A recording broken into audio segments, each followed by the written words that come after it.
कहाँ से उसने आपको खाना शुरू किया, प्लान क्या उसने बनाया, आपको किस झांसे में फंसाया? टाइम नहीं देता था तो मैंने उसे कहा कि तुम ये 20,000 वाली जॉब छोड़ दो, मैं तुम्हें मंथली पैसे देती हूँ, 50,000 देती हूँ, तो तुम मुझसे बात वगैरह किया करो। फिर इस तरह मैंने उसको पैसे देने शुरू कर दिए। मंथली 50,000 देती थी। फिर उसने मुझसे ऐसे पापा बीमार हैं, दवाई चाहिए, इसके पैसे दे दे, बहन की फीस देनी है। तो आपको अपने स्टेटस में और उसको उसके स्टेटस में फ़र्क नहीं नज़र आया कि वो कहाँ पे मैकेनिक है और मैं कहाँ पर हूँ? नहीं, मैंने सोचा था, लेकिन फिर मैंने कहा कि अगर अल्लाह ताला ने मुझे दिया हुआ है तो मैं क्यों फिर ये चीज़ सोचूं कि वो गरीब है। अल्लाह की नज़र में तो सब बराबर हैं। हाँ, फिर मैंने उसको 1 to 5 लेके दी। 1 to 5 बाइक उसको आपने अप्लाइड फॉर ले दी? मामा की एनिवर्सरी हुई थी तो उन्होंने पापा ने उनको डायमंड रिंग गिफ्ट की थी और एक पेंडेंट गोल्ड भी था घर में। और मैंने झूठ बोल के यूनिवर्सिटी की फ़ी पे करनी है और कुछ मुझे पैसे चाहिए, तो मैंने बैंक से पैसे भी निकलवा लिए। ऑलरेडी भी घर में कैश था। मैंने उसे बताया कि यहाँ सब चीज़ें पड़ी हुई हैं, तो तुम आके सब कुछ चोरी कर लो, उससे घर ले लेंगे। तो रात को दरवाज़ा मैंने खोल दिया, वो आया, उसने सारी लूट मार की और चला गया सब कुछ लेके। नेक्स्ट मॉर्निंग जब मैंने उसको कॉल्स की तो उसका नंबर ऑफ था। अब मैंने उससे पूछा तो उसने मुझे बताया कि वो तो दुबई चला गया। मैं उस घटिया इंसान पे ना इतना पैसा लगाती, अपने वालिदैन की मैंने जमा पूंजी उस पर लौटा दी। माहम, कब ये वाकया हुआ था और किस तरह आपको उससे प्यार हुआ था, एक पेंचर वाले से? 8 माह हो चुके हैं इस बात को। बेसिकली फ्रेंड्स के साथ आउटिंग पे जाना था मुझे, और रास्ते में मेरी गाड़ी जो थी पंचर हो गई। मैंने देखा पास में एक ही वर्कशॉप थी, वहाँ पे मैं गई, मैंने उसे कहा कि पंचर लगा दें, तो उसने पंचर लगा दिया। लड़का काफ़ी प्यारा था, कलर डाइस उसकी फेयर कलर था और अच्छे बाल छाल थे, मतलब looking wise he is nice. तो लेकिन काम वो वर्कशॉप पे करता था तो वो मुझे अच्छा लग गया। अच्छा, वैसे वो स्ट्रॉन्ग था कि उधर अपनी वर्कशॉप थी या काम करता था? नहीं, काम करता था वहाँ पे, ही जस्ट एम्प्लॉय। फिर क्या हुआ, फिर मैं वापस आ गई। नेक्स्ट टाइम फिर इंसिडेंटली ऐसा हुआ कि उसी की वर्कशॉप के पास मेरी गाड़ी पंचर हो गई। वो कुछ डिस्टेंस पे थी। मैंने भाई को कॉल की कि रास्ते में यहाँ पे एक वर्कशॉप है, वहाँ से उसको लेते आइएगा। भाई लेके आए उसको, उसने पंचर लगाया, तो मैंने वहाँ पे से उसका नंबर ले लिया। मैंने कहा कि मतलब कभी भी ज़रूरत पड़ी तो मैं आपको कॉल कर दूँगी। उसने कहा ठीक है। उसने नंबर ले लिया मेरा, मैंने उसका नंबर सेव कर लिया। फिर मैंने स्टेटस वगैरह लगाया तो भी उसको शो हुए। फिर इस तरह उसने कमेंट वगैरह किया, इस तरह ऐसा हमारी बात स्टार्ट हो गई। और फिर इस तरह उसने फिर लूट मार शुरू कर दी। लूट मार किस तरह? आपने उसको बताया अपना फैमिली बैकग्राउंड? पापा क्या करते हैं आप? ओबियसली मेरे पास गाड़ी थी, सिविक थी मेरे पास 2017 की।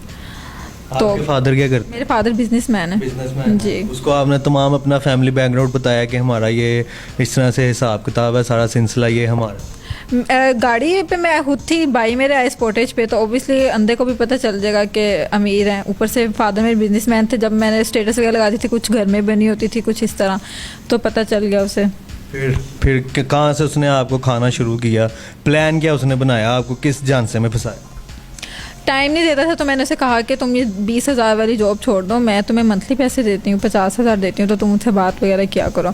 और फिर इस तरह मैंने उसको पैसे देने शुरू कर दिए। मंथली 50,000 देती थी। फिर उसने मुझसे ऐसे पापा बीमार हैं, दवाई चाहिए, इसके पैसे दे दे, बहन की फ़ीस देनी है, ये हो गया, बिल पे करना है। इस तरह वो कम 20,000 तो वो ऐसे निकलवा लेता था मुझसे। 50,000 मतलब 1 लाख का उसने मेरा खर्चा करवाना शुरू कर दिया महीने का।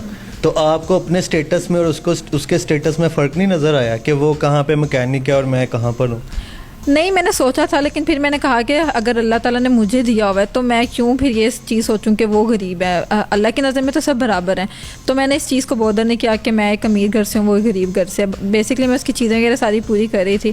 फिर उसने कहा कि धूप में मतलब आने जाने में मुझे बहुत प्रॉब्लम होती है, आज मैं यहाँ पे गया तो मुझे बड़ा मसला हुआ, तो मैंने कहा मैं तुम्हें बाइक ले देती हूँ। फिर मैंने उसको 1 to 5 बाइक ले दी उसको? हाँ, फिर मैंने उसको 1 to 5 लेके दी। 1 to 5 बाइक उसको आपने अप्लाइड फॉर ले दी? अच्छा, फिर उसके बाद मैंने उसे कहा कि शादी अब हमें कर लेनी चाहिए। अच्छा, ये सिलसिला कितनी देर चलता रहा है, कितने अरसे तक चलता है? 6 माह। 6 माह चलता रहा, और 6 माह के अंदर अंदर आपने उसको 1 to 5 बाइक भी ले दी? उसने इतना यकीन आप पर बना लिया था? हाँ बिल्कुल। अच्छा, फिर मैंने उसे कहा तो उसने कहा कि अभी तो मतलब कैसे मानेंगे तुम, कैसे इतने छोटे घर। मैंने कहा वो मुझे पता है कि मैं नहीं रह सकती वहाँ पे, मैंने इस वजह से सोचा हुआ पहले से। मैंने कहा यहाँ पापा आए हुए थे लास्ट मंथ ही, मतलब उस टाइम पे लास्ट मंथ ना मामा की एनिवर्सरी हुई थी, तो उन्होंने पापा ने उनको डायमंड रिंग गिफ्ट की थी और एक पेंडेंट प्लस कुछ गोल्ड भी था घर में। और मैंने झूठ बोल के यूनिवर्सिटी की फ़ी पे करनी है और कुछ मुझे पैसे चाहिए, तो मैंने बैंक से पैसे भी निकलवा लिए। ऑलरेडी भी घर में कैश था। तो फिर मैंने उसे बताया कि यहाँ सब चीज़ें पड़ी हुई हैं, तो तुम आके सब कुछ चोरी कर लो, उससे घर ले लेंगे। अच्छा, उससे आपने अपने ही घर में चोरी करवाई है? वो क्यों? घर जो बनाना था। तो आप अगर घर बात करती तो क्या आपके पेरेंट्स मानते नहीं शादी नहीं कर? मानते, क्योंकि मैं हमेशा से लविश लाइफ, मैंने लग्जरी लाइफ गुजारी है, तो मैं कैसे एक छोटे से घर में कभी भी सरवाइव नहीं कर सकती थी। अच्छा, तो उसको आपने कहा चोरी करो और बड़ा घर लो फिर हम शादी कर लें, फिर क्या हो? फिर मैंने दिन हमने पहले डिसाइड कर लिया था इस दिन चोरी करना, तो रात को दरवाज़ा मैंने खोल दिया, वो आया, उसने सारी लूट मार की और चला गया सब कुछ लेके। तो मुझे तो पता था कि ये मैंने ही करवाया।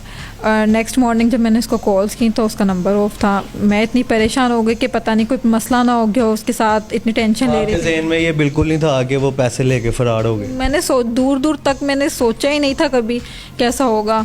मैं इतनी परेशान, नमाज़ें पढ़ी, मैंने इतना रोई, मैंने कहा अल्लाह पाक खैर, कितनी दुआएं मांगी, उसके दोस्तों को कॉल्स की, तो मतलब मुझे नहीं पता चला, एक वीक तक तो पता ही नहीं चला कि वो कहाँ पे है। मैं समझी से एक्सीडेंट ना हो गया हो, आगे से उसको ना चोट पड़ गया हो, 100 किस्म की चीज़ें माइंड में चल रही थी। खैर फिर मुझे एक हफ़्ते के बाद मुझे उसके फ्रेंड का नंबर मिला, जिसका क्लोज़ फ्रेंड था। अब मैंने उससे पूछा तो उसने मुझे बताया कि वो तो दुबई चला गया। अच्छा, मतलब तमाम पैसे लेके दुबई फरार हो गए? दुबई चला गया। फिर मेरे तो पाँव तले से ज़मीन निकल गई। मुझे तो समझ ही नहीं आ रहा था कि मतलब ये क्या हो गया मेरे साथ लाइफ में। पहले तो मुझे ऐसा लगा कि अल्लाह ने मेरे साथ बुरा किया, फिर मैंने कहा नहीं, अल्लाह कभी किसी इंसान के साथ बुरा नहीं करता। ये बेसिकली मैंने खुद ही अपने साथ गलत किया। कोई भी इंसान है वो अल्लाह ताला कभी उसके साथ बुरा नहीं करेगा, वो खुद ही अपने साथ बुरा करेगा। मैं उस घटिया इंसान पे ना इतना पैसा लगाती, अपने वालिदैन की मैंने जमा पूंजी उस पर लौटा दी, तो वो कभी मुझे धोखा ना देता। घर क्या पता है कि ये चोरी क्यों हुई है और किसने करवाई है? घर कुछ पता है? वो इंसिडेंट जब मुझे पता चला कि वो दुबई चला गया तो मैं तो रो रो के बुरा हाल, 3 दिन तक मैंने खुद को कमरे में बंद कर लिया, खाना पानी छोड़ दिया। उसके बाद मैंने सोचा कि मुझे अपनी फैमिली को बता देना चाहिए सारा कुछ। फिर मैंने अपने फादर को एक रात बता दिया सब कुछ, जाके उन्हें एतमाद में लेके मैंने बता दिया कि ये प्रॉब्लम थी, मतलब ये सब कुछ मैंने करवाया था और ये सारी कहानी थी। उसके बाद फिर पापा ने मुझे समझाया और उन्होंने मुझे हौसला दिया। उसको अप्रोच करने की कोई कोशिश की है? कोई आपके पैसे या कोई गोल्ड रिकवर हुआ है अभी तक? नहीं, फिर पापा ने पकड़वा दिया था उसको वहाँ। अच्छा, हाँ, उसका हाँ चीज़ें काफ़ी बरामद हो गई, काफ़ी तो उसने एक्सपेंस वगैरह कर लिया हुआ था और बाइक भी उसने सेल कर दी हुई थी। पैसे उसने काफ़ी तो नहीं मिले लेकिन काफ़ी रिकवरी हो गई है एंड वो इस टाइम जेल में। अच्छा, आपने अपनी इस गलती से बहुत कुछ सीखा होगा, उन लोगों को कुछ बताना चाहेंगे अपनी इस गलती से जो आपने सीखा है, जो अभी भी इन प्यार के चक्कर में हर अरे गहरे से प्यार करते हैं, फिर उसको जब शादी नहीं होती तो वो लालच देकर मतलब खाता पीता है या जिस तरह भी उसको यूज़ करता है वो यूज़ करता है? आगाही के तौर पे कुछ शेयर करना चाहेंगी? मैं ये कहूँगी कि प्यार सिर्फ माँ बाप ही करते हैं औलाद से, औलाद को भी चाहिए कि माँ बाप से ही करें। हमारे माँ बाप हमें इतने से हम होते हैं और हमें इतना बड़ा करते हैं और उनसे ज़्यादा हमें कोई प्यार नहीं कर सकता। जो इंसान कहता ना कि प्यार करता हूँ वो झूठ है। अगर कोई मर भी जाएगा ना तो वो अपने लिए मरेगा, हमारे पीछे नहीं मरेगा।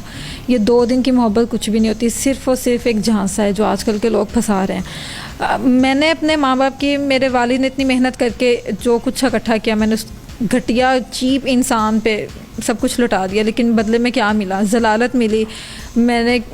लेकिन ये सबक है मेरे लिए बहुत बड़ा, मेरे ख्याल से ये ठीक था, मतलब एक सबक मुझे मिला है और मैं लोगों को कहूँगी कि आज के बाद ज़िंदगी में कभी भी किसी की बातों में नहीं आना। कोई चाहे आपके सामने हीरे का बन के आ जाए लेकिन वो होगा लानती ही, इंसान नहीं होगा।